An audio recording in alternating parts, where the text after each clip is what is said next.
নমস্কার বন্ধুরা, আমি শুভ্রনীল।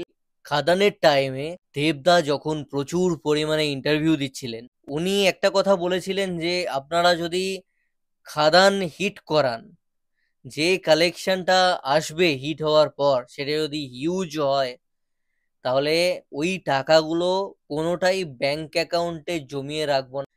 প্রতিটা টাকা কিন্তু বাংলা ছবি যাতে বড় হয় সেই জন্য ব্যয় হবে। পরের ছবির বাজেট বাড়িয়ে দেবো।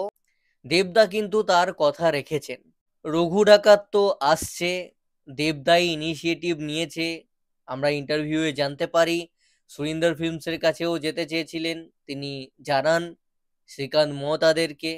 তো তখন এসবিএফ বলে যে না, চলো আমরাই করছি খাদান যখন হিট হয়। এগুলো আমরা মোটামুটি জেনে গেছি।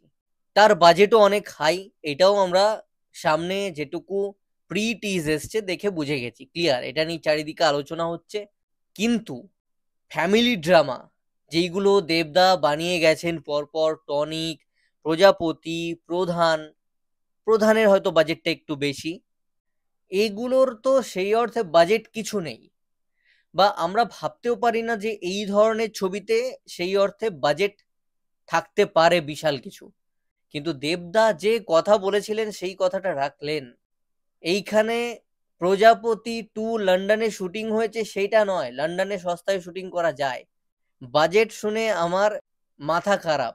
7 থেকে 8 কোটি টাকা বাজেট প্রজাপতি 2 ছবিটার। ফ্যামিলি ড্রামাতে এত টাকা ইনভেস্টমেন্ট, তোমরা ভাবতে পারছো ভিজুয়ালি ফ্যামিলি ড্রামাটাও কোন লেভেলের হবে? আমরা তো সিরিয়াল সিরিয়াল বলি এই ধরনের ছবিকে। পার্সোনালি আমাকে যারা দেখেছো জানো যে আমি এই ধরনের ছবির পক্ষপাতী নই। প্রশংসনীয় বলতেই হয়, তুলে ধরতেই হয়। 3 থেকে 4 কোটি টাকা বাজেট মানেই এই ধরনের ফ্যামিলি ড্রামার ক্ষেত্রে আমাকে তো ভাবায়।